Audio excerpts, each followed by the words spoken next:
Hi, this is Everett, Everett's Watercolors. Welcome to Simply Drawing with Everett. I'm broadcasting live tonight to YouTube, Facebook, LinkedIn, and Twitch. And I'm in the studio tonight with my wife, Gloria.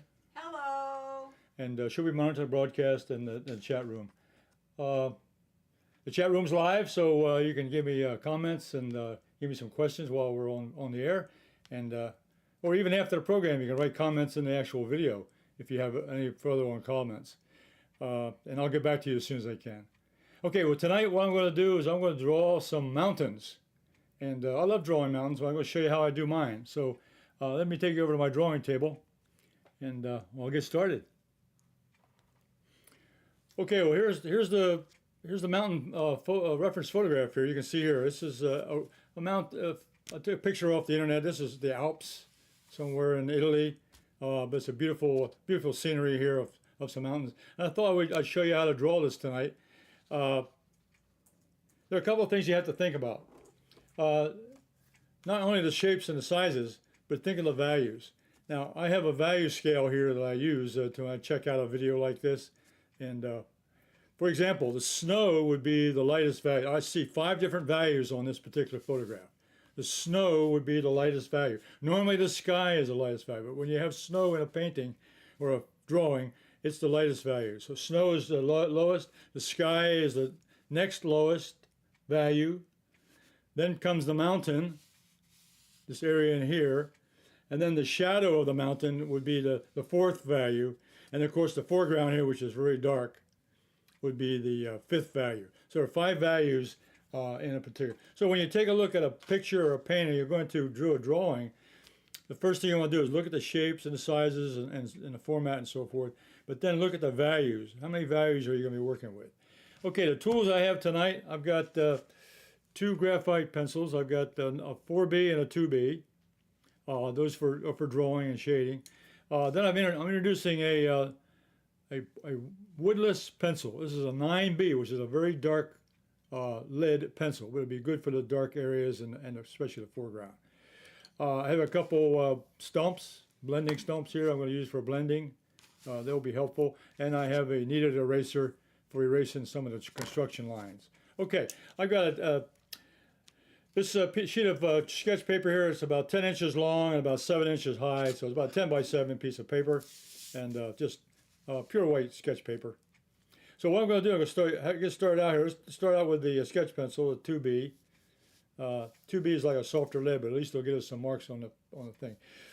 So I'm going to start out here with over here at the left mountain over here, left peak. I'm going to start up here. I'm going to mark myself a little reference mark here, and kind of a general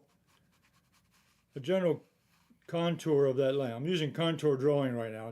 Look at the photograph.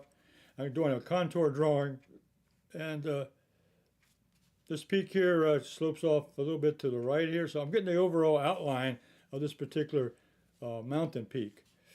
And then I'm going up here to the top, up to the top of the mountain over here, and from here it's going to slope down.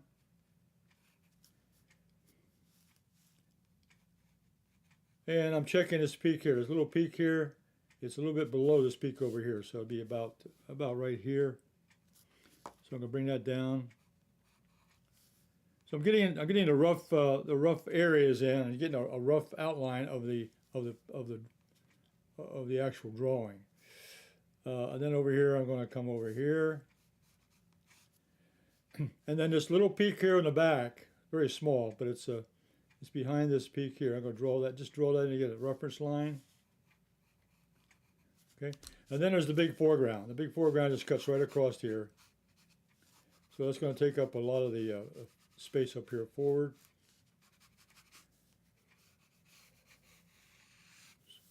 Okay, so I've got a rough outline of how I'm going to start. So once I get the outline in, and let me bring this up so I can see it. You can see some of the marks on my close-up camera. I think you can see you can make out the drawing there. There's the rough outline of the mountain range. Okay, and that's all. I was just getting the peaks, the slopes, the altitude, how high up it is, how low it is, and then kind of follow it in. So I got a rough outline drawing of the actual photograph. Next thing I'm going to look at the shadow pattern. And the first one is this big peak here. Is a shadow pattern that comes down. It comes down. Let's see. I think I'll start with this one over here. Let me change my mind. Come over here. This shadow pattern here comes down and meets a slope over here. So that's shadow pattern there. Okay, this is all shadow. And then there's a shadow pattern here from this peak here.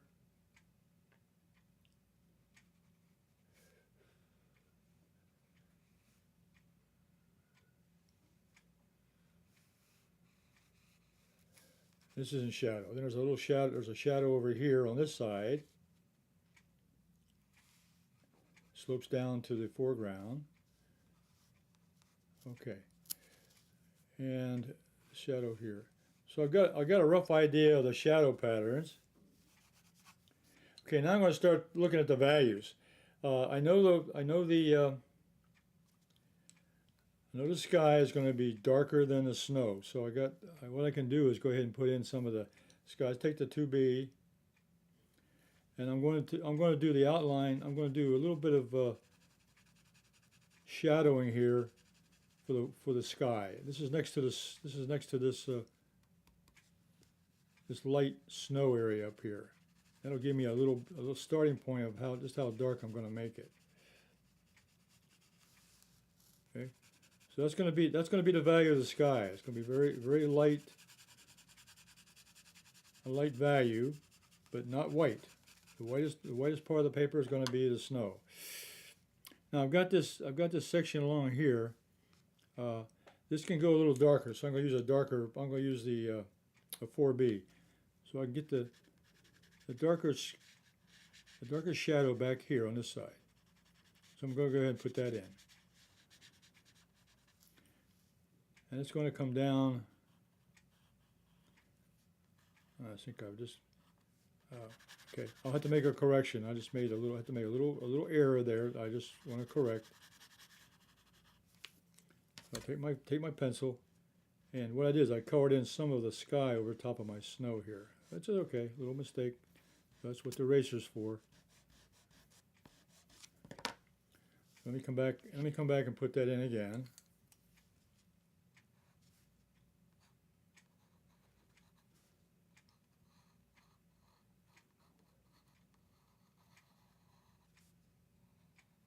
Okay. Then I'll take the 2B pencil and get that that major. This cliff, this range, this ridge right here is all in shadow behind this the main mountain.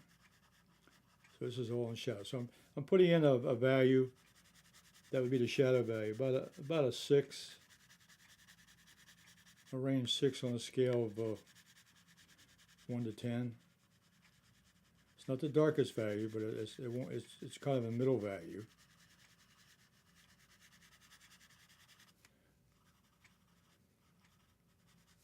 Okay.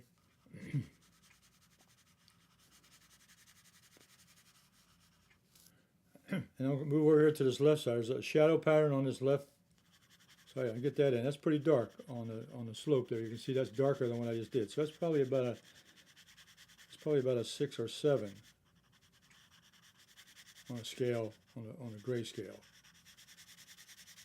So I go ahead and put that in. So now we're starting to block in the major peaks with their shadow patterns.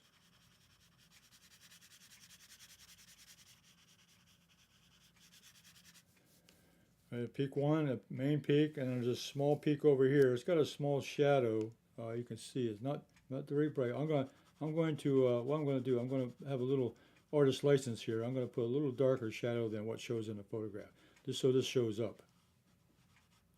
We have a question. Yes, question. What pressure are you using in your shading?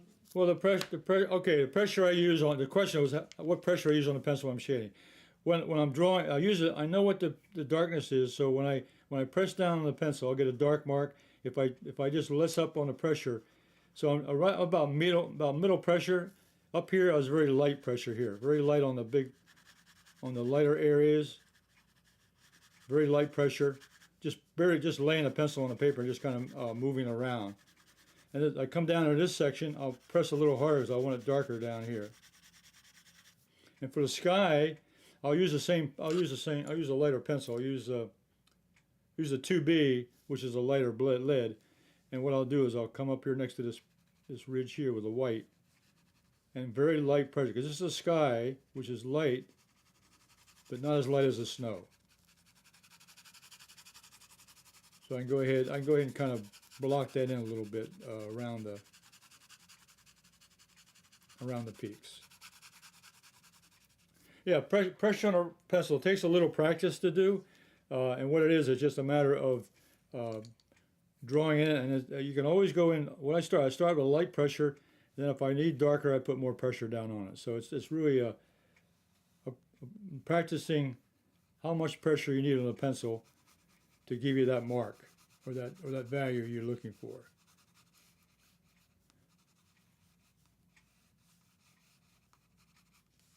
Okay, fill this in, and now the darkest value I got, as I said, I use this woodless pencil with a 9B lead in it, and this is really dark. You can see here, and what I'm doing, I'm putting all the shadow patterns in right now first before I do any details. So I'm trying to mark out all the values that are here on the drawing. So this is the darkest value. This is about a 9.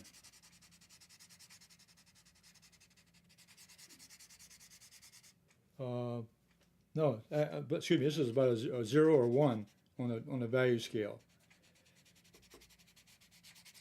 What that 0 means, there's no light. So it's not quite black, but it's getting close to it. It's the darkest area on the painting, on the drawing. And over here, I'll go ahead and finish this section off. So I'm just kind of filling in a foreground here, just to complete the drawing. But this is what I would do: is put a dark value here in the foreground. And that kind of separates all the masses now. I got this large mass here in the foreground, which is dark. And that's another thing to think about. Think of the major masses in a drawing. And like any painting, you would have a larger mass, smaller masses, but break your painting and drawing down into masses. This mass here in the foreground is dark. It continues on over here.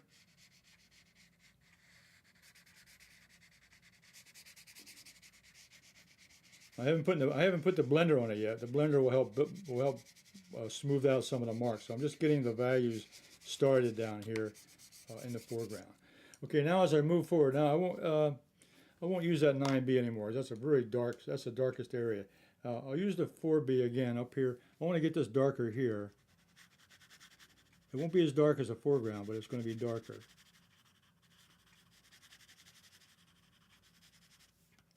And there's a little ridge here. I see in the drawing. There's a little ridge here that's kind of darker also. So I'm gonna go ahead and put that in. It kind of breaks this section up.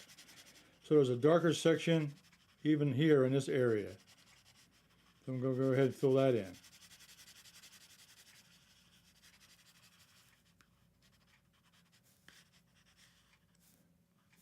Now as I come around here,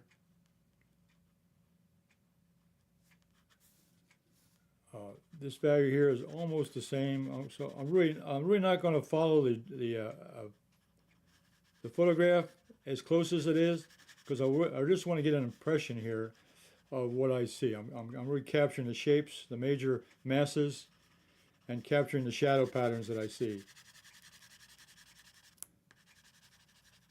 So I could use this as a preliminary sketch for a painting, or I could do this as a preliminary idea of where I would put the values in another drawing or another painting, if I wanted to do this as a painting.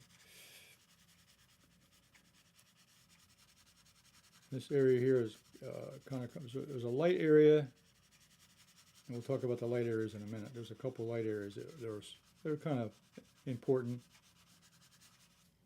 This is like a middle value here. It's not quite as dark as this section there. It's kind of light here. Okay. All right. So before I blend it out, let me show you what I have. I've got the major masses blocked in, both in shapes and basically the shadow. This has a shadow down here, a little shadow over here, and there's a shadow behind this one, and a big shadow in the foreground. So what I'm going to do is I'm going to continue on with the sky. The sky's not really that important, so I'll just put a little bit of graphite up there that will just represent the sky. It's very light, just so it's not as light as the white of the paper.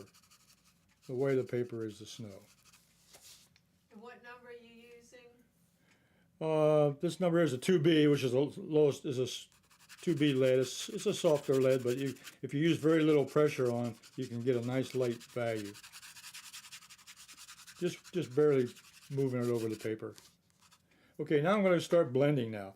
I think I'll start at the top here, because that's the most important peak. Now the blending now will smooth out some of these marks on the paper. It'll make the lights and darks show up a lot better by blending in the color, or blending in the value. When I'm painting or I'm drawing, I really think about a painting. It's just like you think about not just color, but you think about value, shapes. This area over here is a little bit. This area over here is a little bit darker. Just one section. Not very big, but it's just a little rise there, a little ridge line. Now this foreground now gets dark. I may just do part of it just to show you the. If you look at the edges of them, you can see the difference in the values.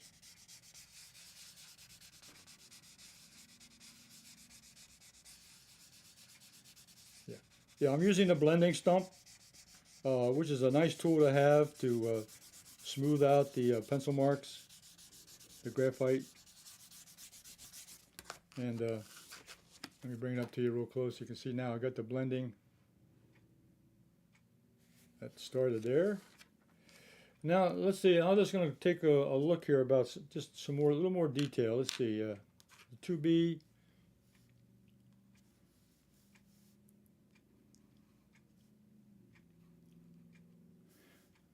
There's little rocks and little crannies there, which we're not going to draw in.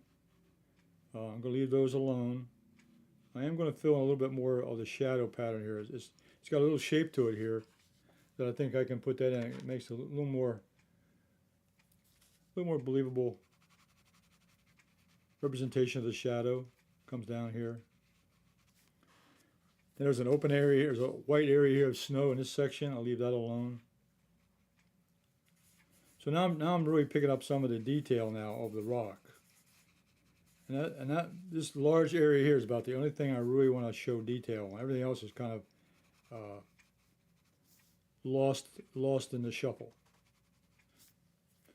And up here, we got here.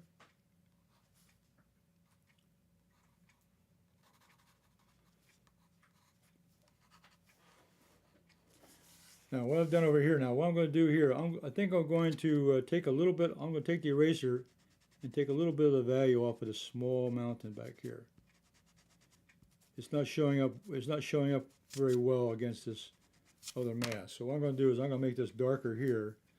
So I'll use the 4B, lead here. And then this one I'm going to bring up behind with a little shadow here, and then just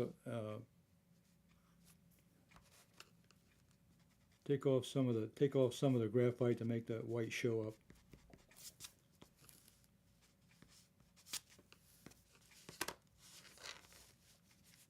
Okay. And I'll go back to the 6B, 9B pencil. This is a 9B. And what I can do here is I can really sharpen up some of these edges here on this major mass here. And now what I'm doing, I'm drawing the edges out a little bit sharper.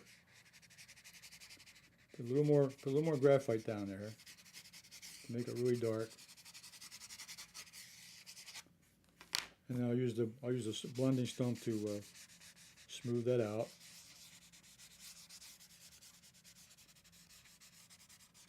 So that separates the foreground from the middle ground and background. Even in a drawing like this, there's a foreground, there's middle grounds here, and the background is this large mountain way in the back. Well, let's see, is there anything I want to do with it? Anything I want to correct? Now I can go up here now and do a little edge control on some of this peak over here, and just put a little definition on the edges over here. They do show up against the sky.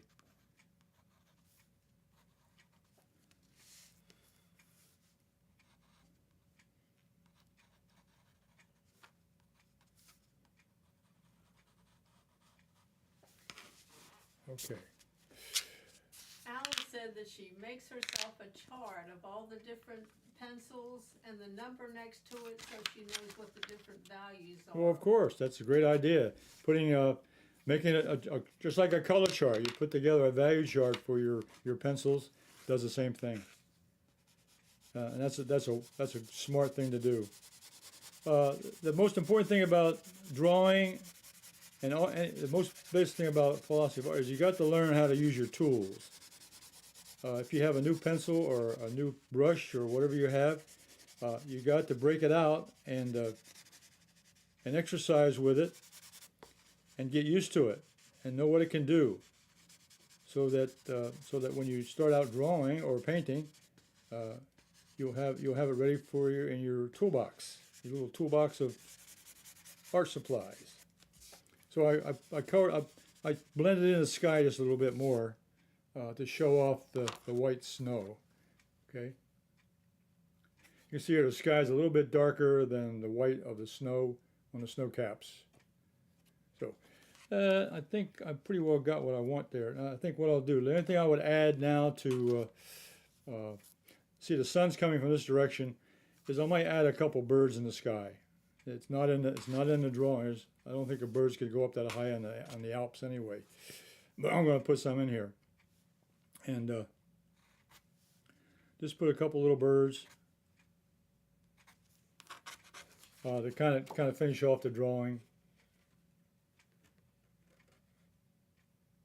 Okay, so that's my finished drawing of the mountain scene. Now. Let's go over what I did. Number one, I drew the basic outline of the mountain peaks, the main masses, the outline of the main masses of the mountain shapes, and also the mass shape of the foreground here, which had the largest value, darkest value. Then the next step I did, I went in and I carved out where the shadows are, where the shadow side, with the light coming this way, the shadow side of the ridges. And the back side of this ridge over here is in shadow. Then I went back and I fine-tuned a little bit of the shadow pattern on here, and I took away a little bit of the shadow up here on this little peak over here on the side, up here. Okay. And then the sky, as a reminder again, the sky in this case is darker than the snow. The snow is the whitest value in this particular configuration. This composition, the snow is always, and in most paintings, the snow is going to be the lighter value in a painting or in a drawing. Now, what I wanted to show you before we leave, though, I wanted to show you one I had done earlier. This is the one we did tonight. This is live. I did one earlier. This is a little darker, and I changed the peak. I changed the peaks a little bit more around. That's another look at the same shapes and values. And if you'll notice in the photograph, there are a lot of little crooks and crannies here in the rocks. Well, I did one of those too. I did another drawing. This is the one I took a little more time with, and I drew the actual, what I would say, the actual final drawing of that particular photograph. And you can see I got in all the little rocks and the crannies and so forth. But still, the snow is lighter than the sky. The sky is the next lightest, and then there's a lighter area of snow under here, and then a darker area of rocks, and then there's a dark area in the foreground. So that was, I would say, one of my more finished drawings of that particular scene right there. And side by side, you'll see that they're almost, I captured pretty well the shapes and the values of those particular mountains. Okay, so when you have time and when you have a nice photograph in front of you to draw, you want to wind up with something like this. But then, based on your time and what you want to accomplish, finish up with a good contour of the area and study the masses of the landscape. The mountains are an interesting subject matter in which to draw. There are all kinds of shapes and sizes, and definitely an awful lot of different values out there.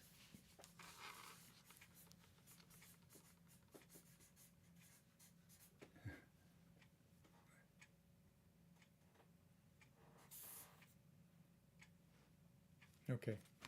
Okay. Remember, and the pencils you use. Well, sometimes I'll have a test sheet with me where I'll test the value out before I put it on the drawing, which is just like when you're painting, test out the value. And you always have a pencil in your pocket. I always carry my sketchbook with me wherever I go, and I sketch what I see. And that way you can practice getting the proper values and the proper shapes. And the more you do that, the better off your art and your drawings are going to become. The more you draw often, the more often you draw, the better you're going to get. That's my honest opinion. So let's go over to my. Praise and Spirituality has a question on how long did you spend? Oh, on the full one. Well, this one here, the one we did tonight, it took what, 20 minutes, 25 minutes. This one took about an hour, probably twice as long.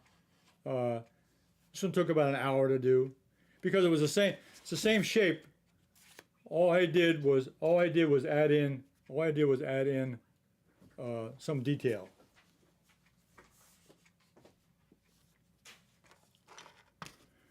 Oh, the blending stuff, they come in different sizes. This is a larger one. You can find large, medium, and small. This is like a large blending stump. This is like a medium blending stump. This is like they think they come in numbers. This is like a number A or number 4. I don't know if it depends on where you get them from or what sources you have and so forth.